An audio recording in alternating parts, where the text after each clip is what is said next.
Hello বন্ধুরা, আসসালামু আলাইকুম। আমরা নিয়ে চলে আসলাম আপনাদের সামনে একটি নতুন খাবারের ভিডিও। আপনারা দেখতে পারতেছেন আমরা এখন আছি জিঞ্জিরা। এখানে চাপ অ্যান্ড লুচি খাওয়ার জন্য দেখতেই পারতেছেন চাপটা এখনই দিয়ে দেওয়া হবে ভাজি করার জন্য। সসটা দিয়ে দেওয়া হলো, এখন চাপটা দিয়ে দিবে। ওই যে আর একটা ফ্রাই, চিকেন ফ্রাই, যেটা আর কি ভাজি হচ্ছে। এখন আমাদের চাপটা এসে পড়লো, চাপটা ভাজি করবে। আমরা অনেক দূর থেকে এখানে আসছি শুধু চাপ খাওয়ার, লুচি খাওয়ার জন্য। ওয়েদারটাও ছিল আজকে খুব ঠান্ডা, বৃষ্টি আপনারা দেখতেছেন 2-3 ধরে যাবৎ লাগাতার বৃষ্টি হচ্ছে।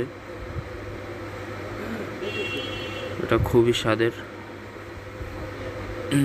সবাই আসতে পারেন এইখানে, সবাই এসে ট্রাই করবেন।